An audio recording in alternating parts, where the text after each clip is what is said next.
All right, guys, we are in week 5 of Moses, and we're just scratching the surface here, honestly, on the life of Moses. So, if you remember, last week we looked at the manna, story of manna, and kind of what that meant for the Israelites. And this week we're going right to the next chapter, which is Exodus 17.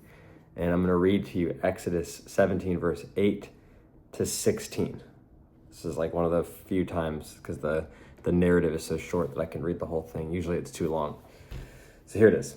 Exodus 17, starting at verse 8. The Amalekites came and attacked the Israelites at Rephidim. Moses said to Joshua, "Come, choose some of our men to go fight the Amalekites, and tomorrow I will stand on top of the hill with the staff of God in my hands." If you remember, the staff is the same staff that he kind of turned into a snake earlier, and then he split the Red Seas with. This staff is kind of like, symbolic of the power of God, essentially. So Joshua fought the Amalekites, and as Moses had ordered, and Moses, Aaron, and Hur went to the top of the hill. 3 guys, 3 leaders of Israel. As long as Moses held up his hands, so you can imagine Moses like kind of holding up the staff like this, the Israelites were winning. But whenever he lowered his hands, the Amalekites were winning. When Moses' hands grew tired, they took a stone and put it under him, and he sat on it. Aaron and Hur held up his hands, one on one side and one on the other, so that his name remained steady till sunset. So his hands remained steady till sunset. So Joshua overcame the Amalekite army with the sword. Then the Lord said to Moses, "Write this on a scroll as something to be remembered, and make sure that Joshua hears of it, because I will completely blot out the name of Amalek from under heaven." Moses built an altar and called it, "The Lord is my banner." He said, because his hands were lifted up against the throne of the Lord will be at war against the Amalekites from generation to generation. So you can imagine, just like set the scene a little bit more, give you a little more context. The Israelites are a nomadic people, meaning they're essentially walking around walking around the wilderness, and it's like, whatever. Some say it could be 1 million. That's a high number. Some even go as high as 2 million, but most kind of hover around the 100 to 300,000 person range, right? Like that number is super widespread, and I'm not really sure, but nevertheless, this is not like a super serious, diplomatic nation at this point. This is just like nomadic people, essentially all family members from one big family over generations, all traveling together to get to this so-called promised land, which we'll see about later. But as of right now, it's it's not that promising, and they're like in the middle of the wilderness.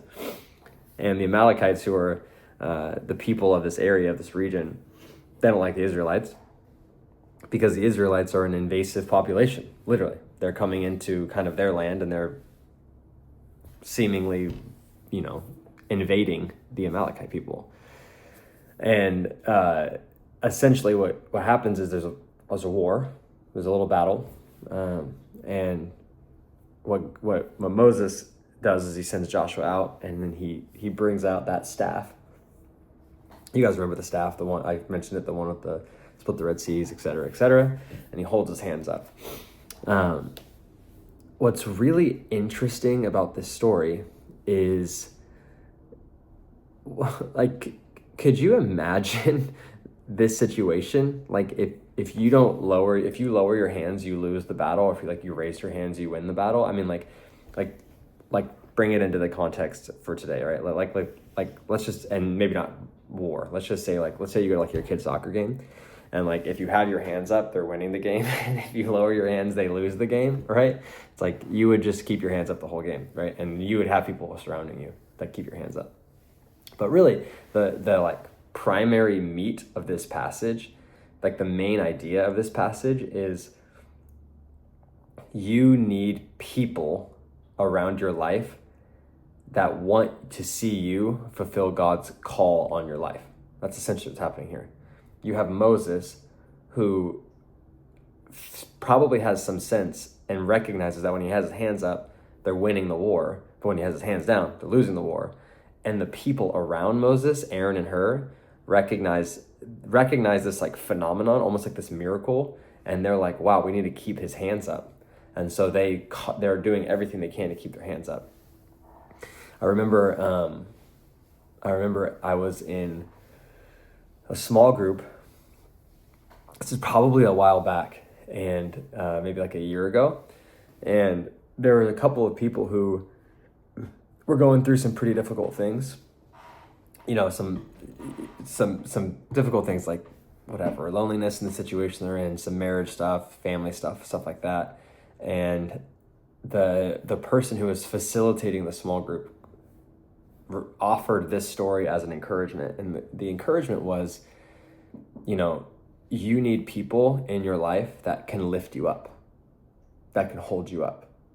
Like when you're feeling low, when you're feeling tired, when you're feeling weak, you need people who can hold up your arms, literally hold up your head and keep you encouraged in the situation that you're doing. And so what we did as like almost like a practice, like a prayer practice, is we had the people who were struggling in whatever situation that they were in, we had them like lifting their hands up, and then as like a symbol of we're surrounding you as a community, we had the people around them literally like lift, like we had them have dead weight on their arms, so like if they dropped them, it would fall down, and we had them just we had people holding their arms up as a symbol of like, hey, we're here for you, we want to encourage you. And so what I want you guys to do as like a practice, I think this would be a really cool practice to do together, is I want you guys to go around and share, you know, an area, and I think you guys know your groups better, right? So you know what's going on. You know what's going on in your groups. You know the people who are struggling. And so what I want you to do is I want you to go around, and if anyone is in need of support or encouragement in this specific season of life, right? Whether it's, you know, marriage problems or problems with work or lost job or struggling with addiction or whatever it is, whatever the situation may be, I want you to be open and honest and share that. And then I want the rest of the surrounding group to go around and to hold up that person's arm, that guy's arm. And then I want you guys to pray for them for encouragement.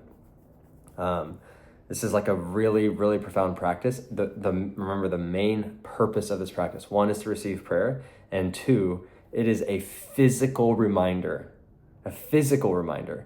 that there is community and encouragement and people in your life who are surrounding you, who love you and care for you. So that's pretty much the main thing I want you to do. That's it. Go around, be honest, be vulnerable, and pray for each other by literally holding each other's arms up. Sound good? Short one today. Easy. I love you guys, and see you soon.